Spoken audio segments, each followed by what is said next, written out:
Sal Marcano. You may remember him as the Italian mobster who was responsible for Lincoln's family's death and all his agony.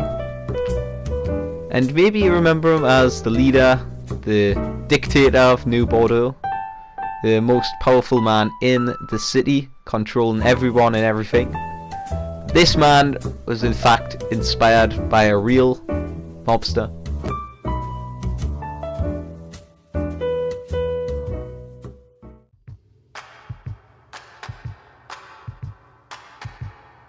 Carlos Marcello and Sal Marcano.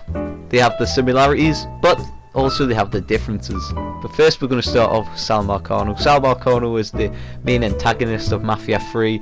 He is the leader of the Marcano family and controls of all of New Bordeaux and its districts, and is planning to run a casino legitimately and going legitimate instead of being under the commission's thumb. And by that he has to take out Lincoln, who is currently causing them some mischief and obviously not letting Marcano get what he wants. And through this he does his very sneaky tactics, killing all his brothers, destroying all of his rackets, so he's just left with nothing, leading to his death. But this was not at all like the real Sal Marcano, Carlos Marcello, who was the godfather of New Orleans. So Carlos Marcello, the leader of the New Orleans crime family from 1947 to 1993 to his death. He ran all the gambling operations in the city and was closely affiliated with Frank Costello, who was a part of the Genovese family. So he had the network in there, and he had a lot of influence throughout the state from his power, owning many businesses and parts of land in New Orleans altogether. So Sal Marcano and Carlos Marcello, what are the similarities between them?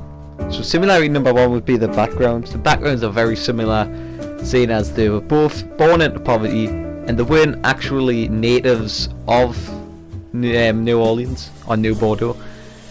They both went to petty crime soon after they've obviously grown up in poverty because it became so hard to get money, and then they thought it would just be easier to steal things. So we're going to start off with Sal Marcano's story first, as Sal Marcano grew up in he was born in Baton Rouge, and then, if I'm saying that right, and then came to New Orleans, or New Bordeaux in this case, and started out as a low-level thug with his brothers, breaking into houses in the French ward for the money to provide for the rest of his family. And then he was finally arrested when he was just 17 and sent to a state penitentiary, where he met the Don Carrillo, who then took control of New Bordeaux, and then he became his protege.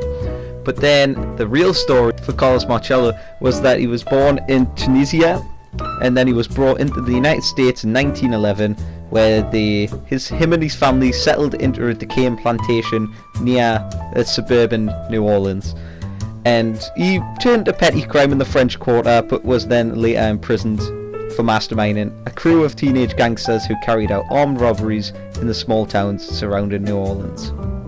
Although the next year it was overturned, Carlos Marcello was then again arrested for armed robbery and sentenced to 9 years, but only served 5.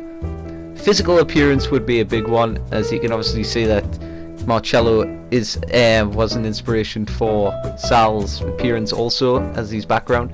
He's got the same hairstyle, the big forehead, the similar age, and the same dress style as the crisp suits. But obviously the face isn't the same, because obviously the Sal Marcano had to have like the voice actor's face.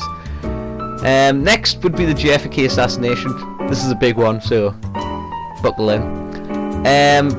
JFK assassination. Carlos Marcello was one of the suspects for the JFK assassination, and obviously at the end of Mafia 3 we find out that Sal Marcano had a play in the assassination too.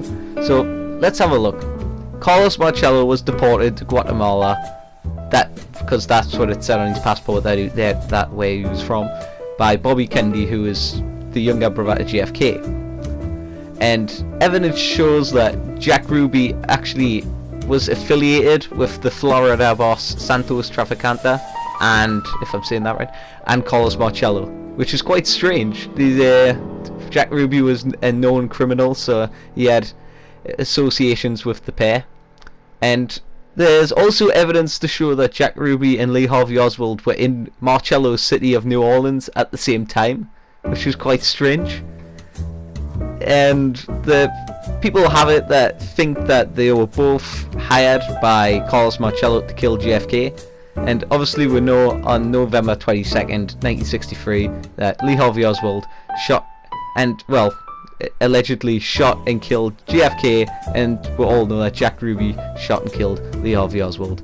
He has the motive because he hated the Kennedys after exposing the Teamsters and the whole union of being corrupt and putting Jimmy Hoffa in prison, and also obviously deporting them to Guatemala and cracking down on the mob after allegedly rigging the whole presidential election to make sure that JFK was sworn in as the president. And that was his motive. He wanted them gone. And opportunity, well, we had Lee Harvey Oswald and Jack Ruby come to New Orleans, and they really think that Marcello put them both up to it. And then obviously, because Lee Harvey Oswald was found, Jack Ruby had to kill him to make sure that he wasn't going to say anything. And there was no direct evidence to Marcello, which he was never convicted on, so people just think that he was the one that had JFK killed. But there's like a whole 100 other conspiracy theories, so I wouldn't hold my breath on that. And that was basically it. He died in 1993 to, I think it was cancer or disease. And unlike Sal Marcano, who, if you've seen my video, gets thrown out of the fucking window, killed like 100 times. And yeah, that was the real Sal Marcano, Carlos Marcello. Like and subscribe for some more, and I'll see you in the next one. Goodbye.